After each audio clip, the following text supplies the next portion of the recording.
ABD Temsilciler Meclisi'nde Çin ekonomisinin kurbanı Uygurlar konulu toplantı düzenlendi.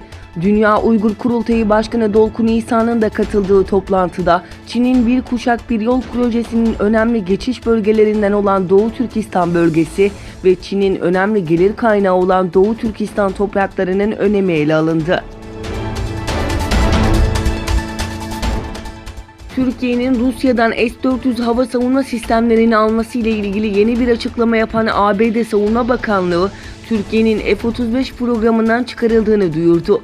Pentagon'dan yapılan açıklamada program ortakları ile gerçekleştirilen görüş alışverişi sonrasında Türkiye'nin S-400 satın alarak F-35 programına tehlikeye atabileceği ve bu nedenle Türkiye'nin F-35 programından çıkarılması konusunda anlaşıldığı belirtildi. Rusya ve ABD'li yetkililer Cenevre'de bir araya gelerek Çin'in de tarafı olmasının öngörüldüğü olası üçlü nükleer silahsızlanma anlaşmasını masaya yatırdı.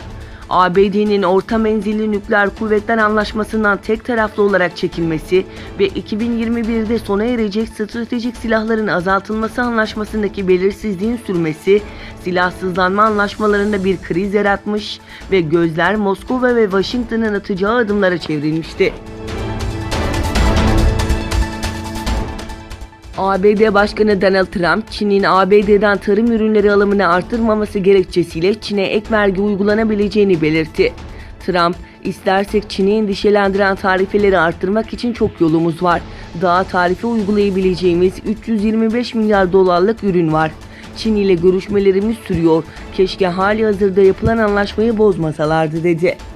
Trump, G20 zirvesinde Çinli ürünlere ek vergi yansıtmamayı taahhüt etmiş, karşılığında Xi Jinping ise ABD'den hacimli tarım ürünleri alımı yapılacağını belirtmişti. Irak Petrol Bakanlığı, ABD'li bir şirketle ülkenin güneyindeki 5 petrol kuyusundan doğal gaz çıkarılması için anlaştı. Irak Petrol Bakanı Samir El-Gadban, ABD'nin Bağdat Büyükelçisi Matt Tuller ile söz konusu anlaşma için mutabakat zaptı imzaladı. Petrol Bakanlığı'ndan yapılan yazılı açıklamada, ABD'nin Honeywell şirketiyle yapılan anlaşma kapsamında 5 petrol kuyusundan doğal gaz yatırımının hedeflendiği ifade edildi.